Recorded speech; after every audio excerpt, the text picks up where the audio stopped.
And now let us lean back. Lean back on the everlasting arms of God. Let us pray. Creator and Redeemer God, we praise you for the wonders of your creation and the wonder yet to unfold. You will bring to completion that which was begun through your word and continued through your word enfleshed.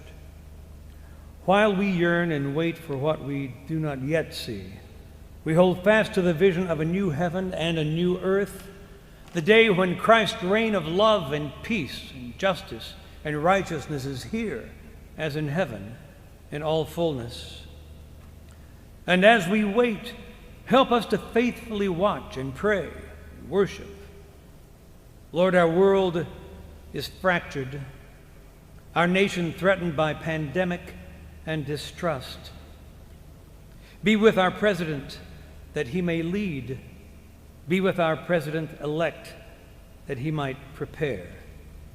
And be with those of our nation who feel betrayed, that they may find peace, and our nation unity of purpose.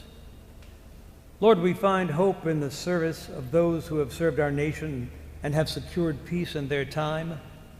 And as this week has been marked with a frightening escalation of the virus, may we not become inured, complacent, disheartened, or frightened.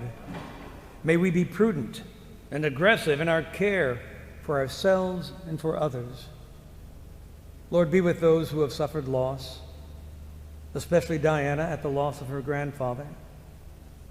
Lord, give us not only generous spirits, but hearts and spirits to gladly and sacrificially support your church, that through this place the world may know that you are Lord.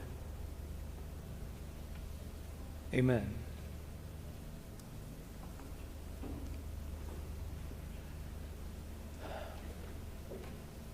Will you pray with me? Lord God, I ask that you would pour through me this day your word for us. Not my word, your word for us, not my opinion, your word that will touch each of us at our point of need. Lord, I pray this in these times of such need, and I pray in confidence because I pray in the name of Jesus, the living and the reigning Christ. Amen. We continue in Matthew's gospel today. Matthew's gospel contains some of the grandest, some of the most glorious affirmations of the Bible. And what happens is then, even as we continue from the Sermon on the Mount, which he started with and is actually the basis of the entire teaching of Matthew, Matthew then quickly turns to something more specific, something more mundane, practical directives on how to live, even how to respond if someone slaps you on the cheek or asks you to carry their stuff. Matthew's favorite phrase for God's realm is the kingdom of heaven. And yet we know that the heavenly realm has some distinctively earthly dimensions these days.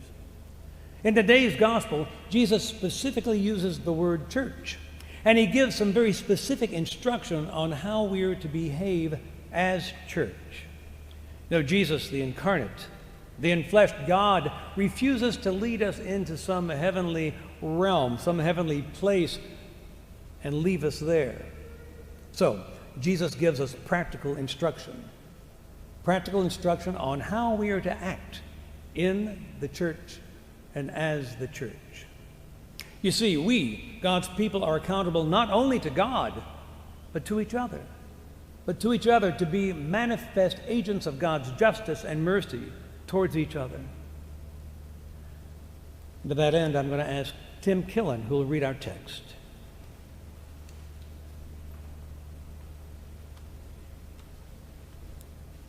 Good morning. Reading from Matthew chapter 18, verses 15 through 20. If a fellow believer hurts you, go and tell him. Work it out between the two of you. If he listens, you've made a friend. If he won't listen, take one or two others along, so that the presence of witnesses will keep things honest, and try again. If he still won't listen, tell the church. If he won't listen to the church, you'll have to start over from scratch. confront him with the need for repentance, and offer again God's forgiving love. 18 through 20. Take this most seriously. A yes on earth is a yes in heaven. A no on earth is a no in heaven. What you say to one another is eternal. I mean this. When the two of you get together on anything at all on earth and make a prayer for it, my Father in heaven goes into action. And when 2 or 3 of you are together, because of me, you can be sure that I'll be there. Word of God. Thanks be to God.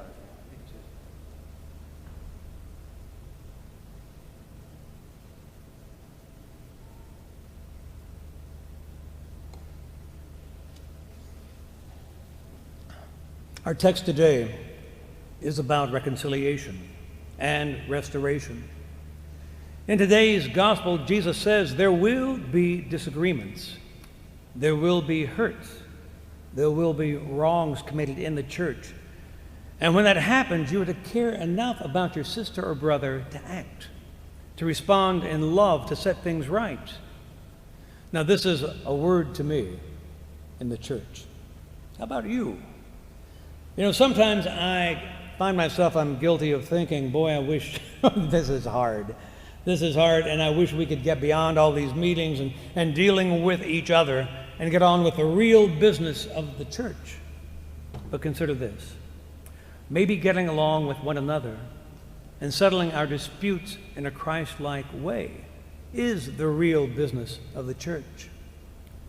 You see, if we sweep our differences under the rug and we put a smile on our face and we deny the disagreements, we do that at our peril. See, Jesus commands us to engage one another and to work for reconciliation. There's a lot at stake here, a lot at stake here for the church and for the world. So think of this.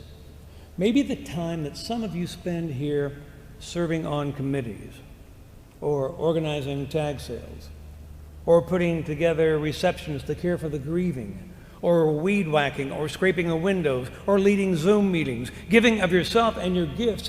Look on that as more than just participating in a volunteer organization. I propose that your work here is heavenly reign of God work. This is what kingdom work looks like.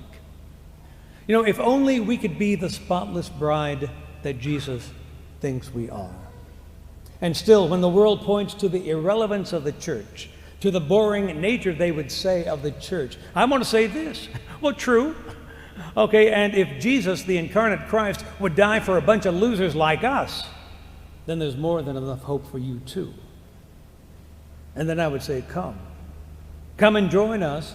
Come and join us in the high life of loving Jesus, of following him more dearly and more clearly. You know, John's Revelation says that heaven is a great choir and that rehearsal begins now. You see, as Christians, we have a decided prejudice toward the communal and the social. The realm of God is like a great holy city, not a gated, exclusive, lonely suburb. Heaven is not only when it's all worship, but when all shall worship. Not just all worship, but when all shall worship. You know, private prayer for Christians never has quite the traction of public worship. No solo can match an anthem by the whole choir. And no anthem is as good as a hymn sung by the whole congregation. The best things occur together and in community. Men and women, that's why these times are so hard. You see, it's something about Jesus required calling a group of disciples in order to get his salvific revolution in motion. And in a COVID, in a lonely world of detached individuals, the time and the energy that we expend to maintain this, our community, it's essential. The work of the church, of God's people, is world-changing, revolutionary work. Now, I also want to say to the critics of the church and the scoffers and the slackers that in the church, we not only have the challenge of getting along with one another, we have the challenge that Jesus speaks to us, each of us. that we might grow in our faith and know God. So trust me, if anyone thinks they're too good to get your hands messed up by getting involved in church, hear this. For many of us, it can take a lifetime to know, to really know, to accept, to live with, and to obey Jesus. Don't you want to get started now? If a fellow believer hurts you, go and tell him and work it out. Work it out between the two of you. And if he listens, as Tim said, you've made a friend. And if he won't listen, take one or two others along so that their presence of witnesses will keep things straight. And then try again. And if he still won't listen, then go tell the church. And if you won't listen to the church, then you'll have to start all over. You see, men and women, we don't give up. You start from scratch. You confront the person with the need for repentance throughout the body of Christ, and you offer again God's forgiving, for God's encompassing, inexhaustible love. Perhaps that's why Jesus closes this pericope, this extract from Scripture, with a promise. For where 2 or 3 are gathered in my name, I am there among them. Nice thought, huh? All it takes to have community in Jesus' name is just 2 or 3 of us gathered. How gathered? Singing hymns, having prayers, listening to a preacher? No, in the context of this text, it must mean that whenever 2 or 3 of us are gathered to tell the truth to one another, to risk relationship on a more truthful level, to seek repentance and to offer and receive forgiveness, then Jesus is there with us. It's a high standard. It's a high standard for community, but there you'll find the presence of Christ. And this is the great mystery that's at the heart of the miracle we call church. A fellow named Will Willimon put it this way.